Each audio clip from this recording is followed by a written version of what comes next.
अस्सलाम वालेकुम नाज़रीन। जंग का खौफ, हर तरफ जंग का खौफ है। इस तरफ यूरोप है, अमेरिका है, ईरान है, फ़लस्तीन है, इसराइल है, कोरिया है, चीन है। और आज हम आपको बताएंगे कि इस जंग के खौफ ने लोगों के लिए कितने मसाइल पैदा किए हुए हैं, लोगों के कारोबार पर इसका कितना असर पड़ रहा है। लेकिन सबसे पहले आपको मैं ये बताना चाहता हूँ कि जो रूस है वो बार बार जो धमकियां दे रहा है। अब उसने बताया जनाब कि जर्मनी के 3 शहर बड़े जो हैं वो इस वक्त रूस की नज़र में है। पहला म्यूनिख और दूसरा फ्रैंकफर्ट और तीसरा हैम्बर्ग। इसके अलावा लोग समझ रहे हैं कि ये जंग अगर शुरू हुई तो यूरोप तक रहेगी। अमेरिका बहुत दूर बैठा हुआ है। नहीं जनाब, 5 ठिकाने ऐसे हैं अमेरिका के, अगर रूस ने वहां पे हमला किया, एटमी हमला किया, तो उसके बाद अमेरिका भी बड़ी तबाही से नहीं बच सकता। आज चाइना, जी हाँ, और रूस इकट्ठे हो चुके हैं। कोरिया भी आंखें दिखा रहा है। ईरान भी किसी से कम नहीं। फलस्तीन इसराइल की जंग, ऐसा लग रहा है कि आलमी जंग शुरू हो चुकी है। यूक्रेन के ऊपर बार बार खतरनाक हमले किए जा रहे हैं। और आप सबको ये भी पता है कि रूस हार मानने वाला नहीं। इस वक्त जो सूरत हाल है वो ये है कि जंग किसी वक्त भी छिड़ सकती है। लोगों के ज़हन में है कि जनाब वो पहले खाता आएगा कि जंग लगनी है। ऐसे नहीं होता। यूक्रेन में जब जंग लगी, आपको पता ही है कितनी तेज़ी के साथ हालात तब्दील हुए। तो आज आपको ये बता देते हैं कि कोई हालात अच्छे नज़र नहीं आ रहे। कोई बातचीत करने के लिए तैयार नहीं रूस के लिए। और रूस अपनी जगह पे उसी तरह है जिस तरह आपने देखा आगाज़ में जब जंग यूक्रेन की शुरू हुई थी। फिर रूस ने धमकी दी है यूक्रेन को कि वो नेटो में शामिल होने से बाज आ जाए, वरना उसको संगीन नताज का सामना करना पड़ेगा। और बार बार जो संगीन नताज है वो है जनाब एटमी हमला। रूस कुछ भी कर सकता है, क्योंकि आप सबके इल्म में है कि उसको मुकम्मल तौर पर घेरे में लेने की कोशिश की जा रही है। लेकिन सबसे बड़ी तबाही अगर एटमी जंग होती है तो यूरोप और अमेरिका दोनों जगह पे होगी। दूसरे ममालिक भी नहीं बचेंगे, रूस भी नहीं बचेगा।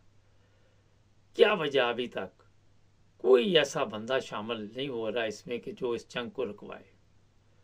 कोई इस तरह की कोशिश हमें नज़र नहीं आ रही। हर तरफ महंगाई, बेरोज़गारी और जो हालात लोगों के आप देख रहे हैं वो आप सबके सामने। फ्रांस में खौफ बहुत ज़्यादा है। रात मेरी बात हुई, आम शहरी जो है फ्रांस का वो भी इस वक्त परेशान है। जर्मनी, पोलैंड, इंग्लैंड, जी हाँ, इंग्लैंड का कसूर ये होगा कि ये क्योंकि अमेरिका का दोस्त है, और ये भी कहा जा रहा है कि एक ही वक्त में रूस ये सब कुछ करने के लिए तैयार हो रहा है। और अमेरिका और उसके इत्तेहादी हर सूरत इस हमले को रोकने के लिए हर वो कदम उठाने के लिए तैयार है जिससे ये खुद बच जाए, रूस का जो मर्जी फिर हो जाए। नहीं, ये कोई पहली बात नहीं है कि कोई जंग दुनिया में आ रही है। इससे पहले बेशुमार बड़ी बड़ी जंगें आपने देखी। बेशुमार लोग अपनी ज़िंदगी की बाजी हार गए, और आज भी वही हालात है। कहीं पे भी बैठ जाएं, किसी जगह पे भी बैठ जाएं, जंग की बातें होती हैं। और सवाल यही है कि क्या होने जा रहा है। लोग तरह तरह की बातें इस वक्त कर रहे हैं। मुख्तलिफ अफवाहें जो हैं वो गर्दिश भी कर रही हैं। लेकिन क्या इस जंग के बाद हालात ठीक हो जाएंगे? क्या दोबारा कोई अमन, सुकून, शांति आपको नज़र आएगी? मेरा नहीं ख्याल। आप सबके इल्म में दूसरी जंग अज़ीम के बाद कितनी देर लगी दोबारा इन ममालिक को अपने पाँव पर खड़े होने में, मगर उसके बावजूद किसी ने कोई सबक हासिल नहीं किया। किसी मुल्क ने भी यह सबक हासिल नहीं किया। रूस को ये आज भी गुस्सा है कि यूक्रेन ने क्यों ये कोशिश की कि वो नेटो का रुकन बन जाए। ये उसका कसूर है जिसकी वजह से रूस ने यूक्रेन पे हमला किया था। आप सबके इल्म है। अभी ये बात ख़त्म नहीं हुई। कुछ ऐसे एटमी प्लांट टेस्ट सी चीज़ें यूक्रेन में मौजूद है जिनको रूस ने किसी दिन अगर उड़ा दिया तो यूक्रेन मेरा ख्याल है कि सफ़ाई हस्ती से मिट जाएगा। और अभी तक रूस ज़बानी धमकियाँ दे रहा है और बार बार इन लोगों को कह रहा है जो यूक्रेन के इत्तेहादी हैं, आपको ये भी पता होना चाहिए कि जो भी हो ये ममालिक बगैर जंग के रूस पे कंट्रोल हासिल नहीं कर सकते। पिछले दिनों जो एक हमला हुआ रूस में, पहली दफ़ा के 4 बंदे उन्होंने ज़िंदा पकड़ लिए। पाकिस्तान में तो मार दिए जाते हैं ना, क्योंकि उनके तो अपने ही होते हैं बंदे शंदे इधर उधर से आए हुए, वो ज़ुबान ना खोले। लेकिन रूस ने पकड़ लिए 4 बंदे। अब वो कुछ तस्वीरें सोशल मीडिया पे नज़र भी आई हैं, उनको मान के दिखाया जा रहा है। क्या वो कहते हैं कि इन लोगों ने इनको भेजा है, कौन लोग हैं इसके ज़िम्मेदार। और ये भी मैं बता देता हूँ, पहले भी हम बता चुके हैं कि अपना बंदोबस्त करके रखें, सामान बमान जो भी है वो घरों में रखें ताकि मुश्किल हालात में काम आ सके। गैस के सिलेंडर भी चाहिए।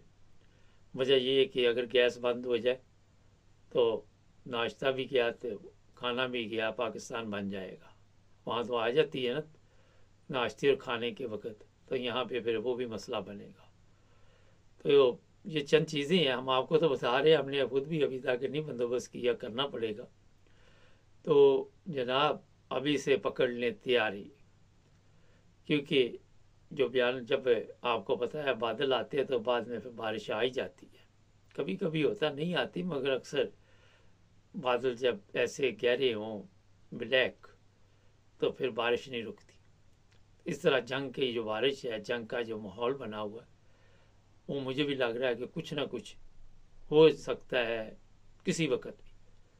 और आपको पता है अगर इस तरह का मसला बन गया तो फिर कितनी मुश्किलात होती हैं। और जंग से शुरू करनी तो आसान है, मगर उसको फिर रोकना, उसके तबाही से जो असरात होते हैं, और जो आज एटमी जंग के बारे में बड़े बड़े ऐलान कर रहे हैं और कोई कह रहा है जनाब किसी वक्त भी ये बटन दबाए जा सकते हैं।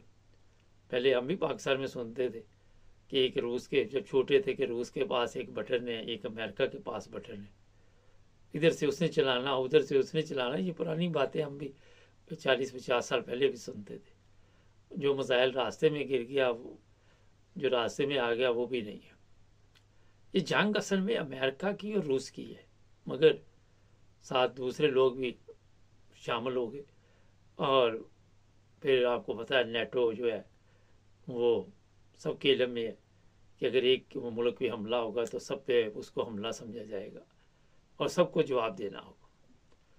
हमारा एहतियात की हम एहतियात तो कुछ भी नहीं। मुझे लोग पूछते हैं जी क्या होगा, मैंने कहा हमारे कहने से तो कुछ भी नहीं हो सकता, हम तो ज़्यादा से ज़्यादा प्रोग्राम ही कर सकते हैं। हमारे चैनल को सब्सक्राइब कर लें और टिकटॉक पे जी आप देख सकते हैं लाइव जी।